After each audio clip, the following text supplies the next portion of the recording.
Okay, so we were looking at the Carlist website to try and find a sedan that's good for daily driving in the city where things are tight, roads are bad. So out of all the sedans that we looked at, I think the C200 is one of the best, and let me explain why.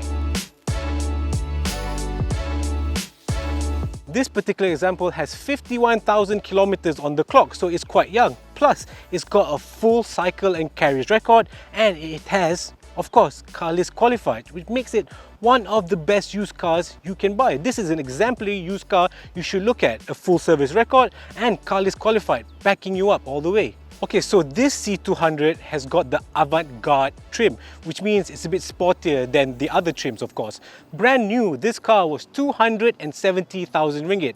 Right now, it's only 118,000 ringgit, which is about 1,500 ringgit a month. From its exterior design point of view, this shape is quite timeless. This silhouette has continued up until now. You just can't tell whether this car was a 2015 car, 2020 car.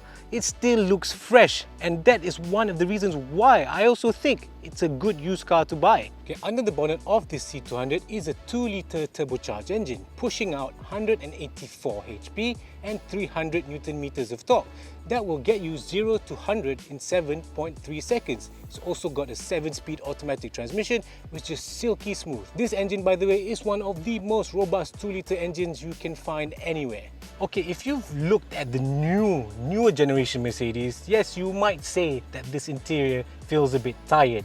But to me anyway, compared to most cars, this is still a pretty nice interior. The design, the quality, without a doubt is there, but the design, it's still there. You've still got these Mercedes iconic circular aircon vents. You've got this compartment here, you've got the trackpad here and everything like that. So to me, it's still looking good. I mean, the steering wheel feels a bit old, that's about it, but I think everything else feels pretty damn nice. And of course, you've got Mercedes soft touch material, so nothing looks like it's frayed or anything. This is a 2015 car. It still looks like it's only a couple years old. Like I said before, only this kind of shows its age. And also this, in my opinion, this screen is pretty small. There's a really big bezel around the screen, so maybe you'd think about upgrading that if you decide to buy the C200 to maybe a new generation type player.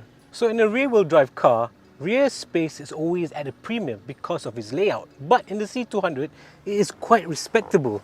There's a lot of space here. This is my driving position and there's a lot of space here. Plus you've got aircon vents here and you've got this shade. So yeah, it's pretty well sorted in here. Like I said, I quite dislike rear-wheel drive cars because of its rear legroom and stuff like that, but in the C200 it's pretty nice down here. Okay, so here are some of the features that make this car very practical.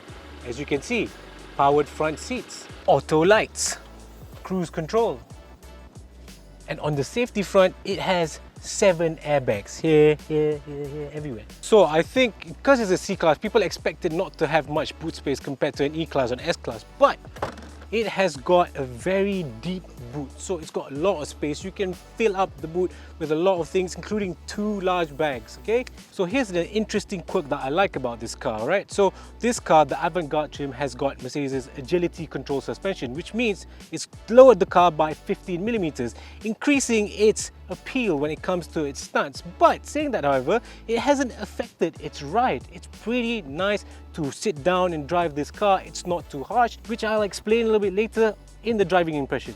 Okay, so what is it like to drive?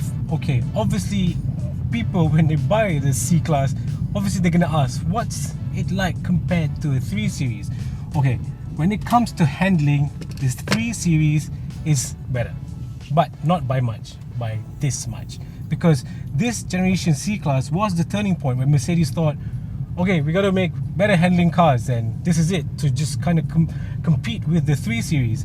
Okay, it's not like better than the 3 Series, but it's there. It's got good driving dynamics. I like it. The steering is quite responsive, it's direct, yes, and I think pretty much Mercedes did a great thing, because as a package, this has got better comfort than the 3 Series, and it's also up there with the 3 Series. In fact, I think as a daily driver, this is much better than the 3 Series, because even though it's got the agility suspension, which is basically just the basic kind of suspension, compared to the 3 Series the same age, they had like adaptive suspension.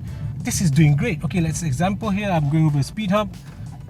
I don't need to slow down that much, and yes, it just kind of soaks it up. And this is quite important for me anyway in a car, because you have to drive this car every day, daily, and if that car is horrible to drive over the Klang Valley roads, which is really bad, then you pretty much hate the car.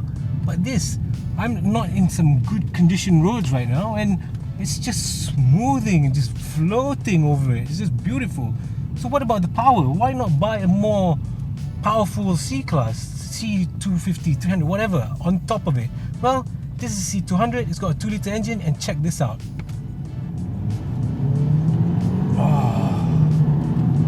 It's definitely got enough power, more power than what most people need.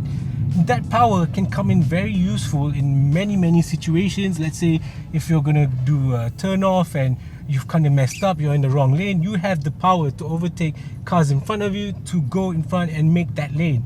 So yeah, I don't see why you should be buying a more powerful C-Class. This is enough as it is. The steering's also light when you're at lower speeds, which is like, you know, you can do your one-hand driving, put your arm here, you know, you have to go through city roads, and it just gets heavier as you go faster. So great. What about the turning circle? Check this out. Man, that puts some small cars to shame. It's just so easy, so tight, the turning circle. It's just really lovely. And it's also got this sense of luxury more than the 3 Series, in my opinion. It's not by much, but it's there. It's got this kind of premium, more premium feeling than the 3 Series. So I like this. I feel comfortable. The air conditioning is cold, and yeah, I prefer this as a package over the 3 Series.